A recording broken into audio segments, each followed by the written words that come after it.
Hello YouTube, I'm back doing videos for the 2017 YouTube Pagan challenge.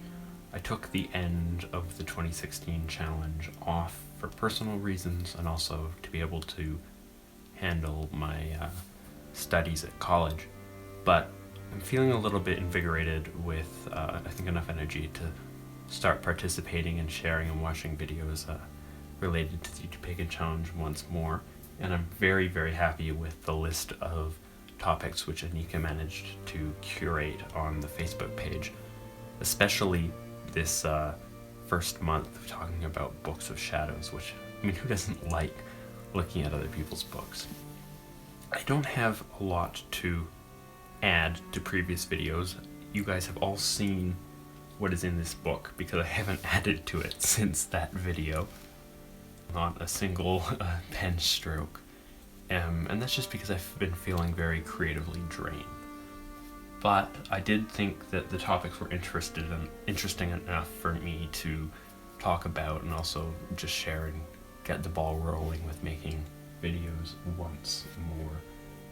So the first topic is showing off like grimoires and notebooks and journals. What type of books do we prefer? And those videos have been made as part of the 2016 challenge. I will link to them in the description down below. You can see inside this book and the other ones that I have made as well. So I thought I'd just do a quick overview of this book here as sort of that part of the book. And that'll sort of work us directly into the second question. I'm just going to do this as one video this month because I feel like that's an easier target for me to hit. The second question is, how do you protect and consecrate your book? So the book I prefer is this one. And how do I protect it? Magically or just physically? Physically, I guess I keep it in my room. But magically, I think that's sort of what the consecration and that sort of thing is for. So what I have here on this page is my book blessing. I wrote this book blessing myself, and this page came out of an older Book of Shadows that was sort of meant to be very perfect, very rigid, and all inked and done in ritual. So I did that while I had a cast circle and all of that. But that book just never did anything with it. So I actually cut that page out and I pasted it into this book here. And having that personal book blessing for me was really important, especially because I write poetry. I have the ability, so why not? So this one reads, "In the circle by moonlight, let goddess form my words this night, contain the wisdom I have found within these pages tightly bound. In mine own hand these words I write, they are not formed for others' sight. Blessings of the wind and ground, tides and flame this tome surround." And then it ends with, "So mote it be." So that was something that I inked in ritual, and it's just the paper has a lot of significance as well as the words, which the words are a fairly typical book blessing. It's just asking for the divine spark of inspiration with the creation of with the magical journal, and then obviously the vow of secrecy is for that.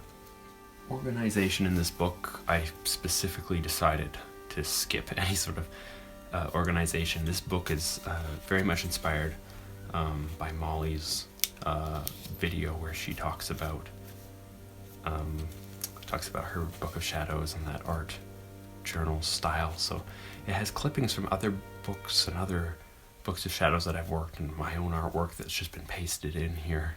So there's really no order or anything, because I don't really use my Book of Shadows as any sort of reference.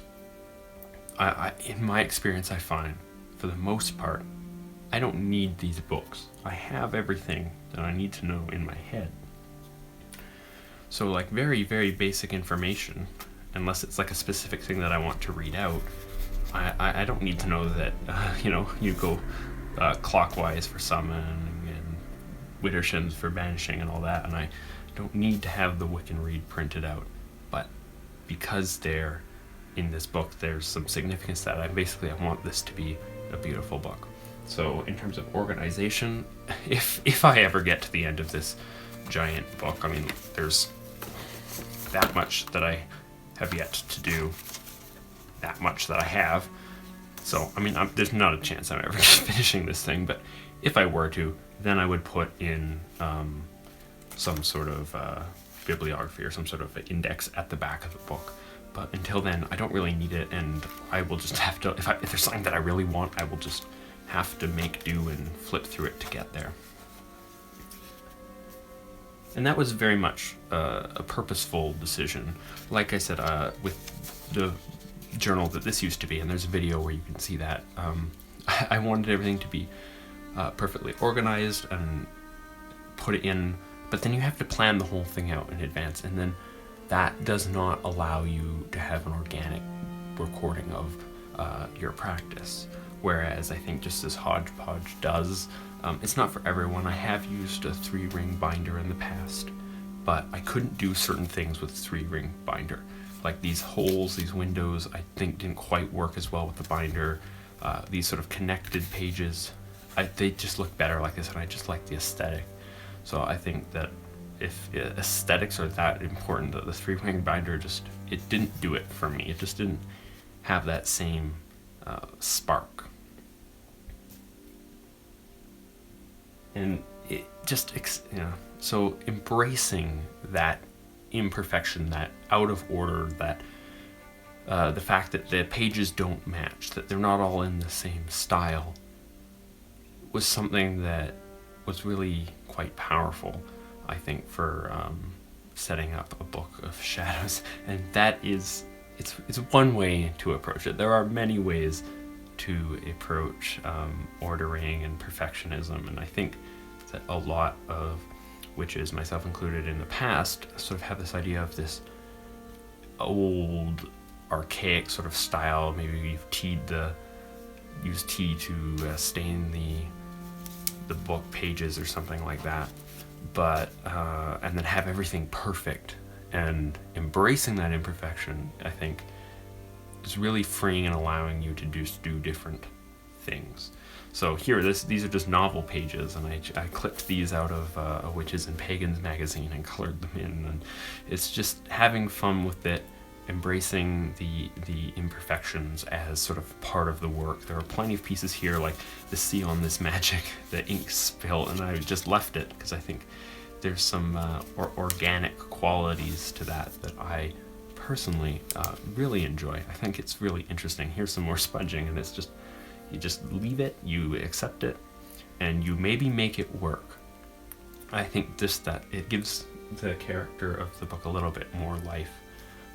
It's not that I don't appreciate, I've seen some amazing works from witches who have really planned out their pages and made everything look beautiful and in a very, I don't know what the word is for it, but everything looks like it's been written by like a scribe in the Middle Ages or something, and that's absolutely amazing. But the amount of work that goes into that is just, it's too much for me, and too much consistency.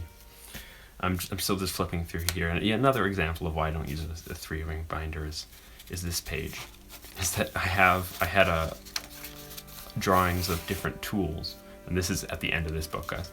I haven't really done anything else. And then here you have the Great Rite, which, I mean, I use a wand. Most people would use an athame, but I don't use an athame, so that's what I did for that. That's as far as I got. I was supposed to do more, but life kind of got in the way, and I just was focused on other art projects. So I'm hoping that outside of the YouTube Pagan Challenge, I might do some more videos where maybe I just work on one page, or I just have an idea and I can sort of just show that off. Maybe I don't really feel like much of a need to sort of share these things as they're being made, so I might just do some updates, sort of slower, or I'm not going to show everything. Like, so there are some things that you don't want to show on camera. That stuff's mostly kept for me in my head for the most part, but for the longest time I didn't want to show anything off. But I watching Molly's video really it's very inspiring. Absolutely, if you haven't seen that video, it's a must-see, I think, for anyone who has any sort of Grimoire, Book of Shadows, spiritual journal or anything like that, who just wants to embrace it from make it a little bit more fun, and also just embrace it from an artistic perspective. So that was something that you may have seen before. This might be the first time you're seeing this one. There's not much new. Hopefully, I'm hoping that I'll get inspired and do some things. I've got some ideas in my head that I want to add, but like I said, it's not a big priority for me, just because this isn't a magical journal. That's something that I keep separate.